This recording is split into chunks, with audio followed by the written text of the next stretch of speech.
Meet fully _ committed. This is my weight loss story. Hi, I'm Jennifer. I've lost 185 pounds naturally, no surgery, no drugs, no shakes, just by learning how to change my mindset, change my nutrition, and add exercise to my life. I want to show you some clothes that I used to wear. So this is a 3X. I actually was wearing 4X at my heaviest of 358 pounds. I'm 5'9". Now I'm 173. But this was the shirt that I would wear all of the time. It was one of the few shirts I had that would fit me. This company made super huge sizes. I used to have to get it online. And then the pants I used to wear, again, these are 3X's, and they're quite big. I can actually fit both of my legs now into one of the pant legs here, which is kind of crazy. But it just shows you how far I've come, but you know, you can do it too. Nothing is impossible. So I'm here to tell you a little bit about my story today. So I suffered with weight issues for majority of my life. I will be 40 next weekend, and I started having issues when I was about 8 or 9 years old. I went on every diet known to man. I'm a Weight Watchers Lifetime member. I've done Jenny Craig and all that stuff, but none of that stuff helped me lose the weight and keep it off. So my life was really a series of roller coasters. I was always looking for quick fixes. You know, I just wanted to lose weight. I wanted to lose weight now and quick, you know. But every time I would lose weight, I would always gain it back. So I couldn't figure that out. And, you know, by the time I got to my 30s, I told myself by the time I reach 40, I want to be healthy from the inside and out. It's not just about being skinny. I want to be healthy. And I'm proud to say that I did it before I was 40, so that was pretty awesome. I've been able to keep the weight off now for a year.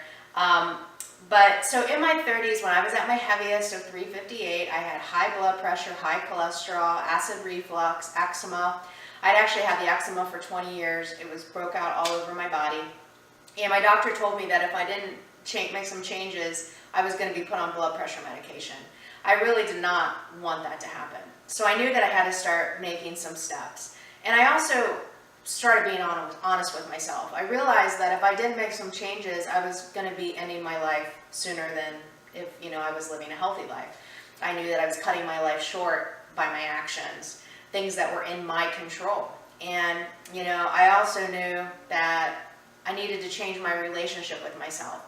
I had a very negative inner critic who would say really cruel things to me. Like if I caught a glimpse of myself in the mirror, my inner critic would say, "How did you let yourself get like this?" in a very disgusted way. It would just tell me I was fat, tell me I'm ugly, that kind of stuff. And I realized it was myself, and I was keeping myself stuck. And I really needed to change that. I was extremely overwhelmed in the beginning, did not know what I was doing, didn't believe in myself. I had lost faith and trust in myself because I had tried so many things in the past and nothing had worked. I'm a big fan of Chris and Heidi Powell, and I read a blog post by Heidi on the actual day that I started my journey, which is crazy. And her blog post really spoke to me, and it's about how it talks about why we lose trust in ourselves and why we lose belief in ourselves. And it's because we make promises to ourselves and we don't keep them. So you tell yourself, okay, starting today, I'm going to start eating healthier, and then you don't do it. Or you might do it for like a little bit, but then you always go back to your old habits. You don't stay true to your promises. You don't stay true to your word to yourself. And I realized that I have been doing this for many, many years. And so one of the things Heidi talks about is setting small, attainable goals. That really spoke to me. So that's how I started my journey. Some of my first goals were to take a multivitamin every day, to drink enough water every day. Just small things that did not overwhelm me, because I sort of had like one foot in the door and I was ready to bail because I was so scared at the beginning. But I realized I had to make these small changes so that I could create healthy habits, because healthy habits create a healthy lifestyle. I needed to create a healthy lifestyle so that I could keep the weight off once I lost it. So that's exactly what I did. Within a few months, my cholesterol, my blood pressure, all that stuff had dramatically improved. And I was tracking my food, not just looking at calories, but looking at fat, carbs, protein, sodium, fiber, making sure I stayed within the ranges for all of that. And by the way, I'm not perfect. I wasn't able to stay within my ranges all of the time, but I did it the majority of the time, and the weight just fell off naturally. I wasn't able to do much exercise because of my feet, so I was actually using the pool like 3 times a week. And I had foot surgery in one foot, and it was doing a lot better, but my other foot was still really bad. I lost 100 pounds, and the pain in that foot was getting worse. So I ended up having foot surgery in the middle of my journey, and that was a struggle because I wasn't able to do any exercise for a few weeks after that because I couldn't be weight bearing. But I actually discovered seated cardio during that time. But anyway, I was still able to lose some weight. So after that, it took me almost a year to fully recover from that surgery. And then by this time, I lost the weight and I started running. And so I ran my first 10K in January of this year. I ran a half marathon in April of 2017, and I'm running another half marathon this fall. And it's amazing to me because I never even thought I could walk around the block, let alone run, because a couple of years ago, that's how bad it was. So never say never. You never know what's going to happen. But the other thing I'd say is you can't exercise off a bad diet. Nutrition and mindset are so key. I had to learn how to love myself unconditionally, how to not beat myself up when I made a mistake, how to have compassion for myself, love for myself, just like I would my best friend or my parents or somebody else who came to me who was upset that they had made a mistake. I'm not going to sit there and beat them up. I'm going to give them love and compassion. So you have to learn how to do that with yourself. I had to learn to love myself at any weight. I had to learn, in the beginning I hated myself because of how fat I was, and I had to learn how to love myself where I was and appreciate where I was and how I got there and learn from it and move on. And so I didn't use making mistakes as an excuse to quit. And that's what kept me going. That's what got me to 185 pounds. I couldn't think of the total amount of weight I had to lose. I took it in small increments. So at first it was like, get under 300 pounds. Actually, no, my first one was 10% of my body weight, which was 36 pounds. And then once I got there, it was then get under 300 pounds. And then I, lost another 10% and another 10% and another 10%. And now I've lost over 50% of my body weight. So by taking it in small increments, it really, really helped.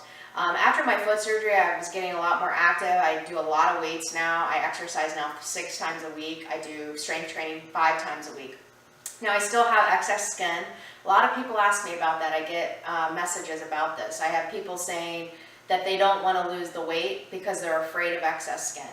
And I'm here to tell you that this excess skin it's better to have the excess skin and to be healthy from the inside out than it is to be so unhealthy and so miserable being obese. I'm just telling you, it is way better. So if you're telling yourself you don't want to lose the weight because you're afraid of excess skin, that's just an excuse. It really, really is. Your life is going to be so much better when you're healthier. I used to worry about fitting into seats. I didn't want to fly because I didn't think I'd fit in the airplane seat. I had to use a seatbelt extender. It was just huge. So nobody really talks about the extra stress added when you're obese. There's so much extra stress added to your life by being like that. And I don't think if you haven't been through it, you don't understand. And I didn't want to live my life like that anymore. And I also realized I wasn't living my life. I was holding myself back. So mindset was a huge thing. So how did I stay motivated? My why. So the pals talk about this. Other people talk about this too.